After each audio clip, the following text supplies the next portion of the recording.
সালাম আলাইকুম। মব সন্ত্রাসীরা বা মব সম্রাটরা, সন্ত্রাসী বলাটা ভুল হবে, মব সম্রাট, তারা সম্রাট, তারা নির্দেশনা দেয় আর অন্যরা মব করে। সেই মব সম্রাটরা স্বীকার করতে বাধ্য হয়েছেন যে বাংলাদেশে মবক্রেসি আছে, অর্থাৎ মব হচ্ছে। যেমন নাহিদ ইসলাম গতকালকে স্বীকার করেছে নির্বাচনকে ব্যাহত করেছে, দেশে মবক্রেসি চালানো হচ্ছে। আসলে নাহিদ ইসলামরা এতদিন মবকে উস্কে দিয়ে এখন মবের ফাঁদে পড়ে গেছে। এখন কে তার বিরুদ্ধে মব করবে বা নিজেরা কার বিরুদ্ধে মব করবে, এটা নিয়ে তারা এখন দোদুল্যমান মনে অবস্থা হয়ে গেছে। কারণ তাদের নিজেদের মব করার শক্তি নেই। যতটুকু শক্তি নিঃশ্বাস আছে সেটা অন্যের উপর নির্ভর করে তারা মব করে। অন্যের কোনো স্বার্থ থাকলে সেই স্বার্থে ওদেরকে যখন লোকজন সাপ্লাই দেয় তখন তারা মব করে।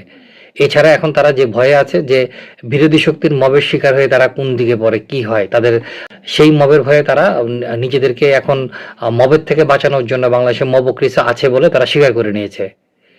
দেখলাম এনসিপির বেশ অনেকজন নেতার জন্য গানম্যান নিয়োগ দেওয়া হয়েছে, মানে তাদের নিরাপত্তার হুমকি এই জন্য তারা এখন গানম্যান নিয়ে চলাফেরা করবেন।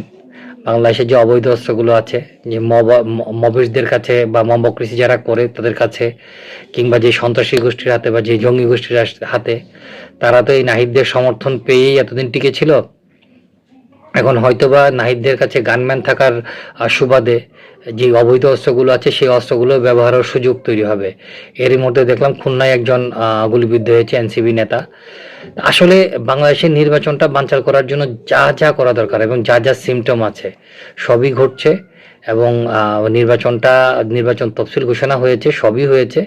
আলটিমেটলি নির্বাচন তো শেষ দিন পর্যন্ত না হওয়া পর্যন্ত নির্বাচন ব্যাপারে তো আর কিছু বলা যায় না। তবে জিল্লুর রহমান সাহেব, অর্থাৎ প্রখ্যাত সাংবাদিক জিল্লুর রহমান সাহেব যেটা বলেছেন যে উনি কোনো নির্বাচন দেখছেন না।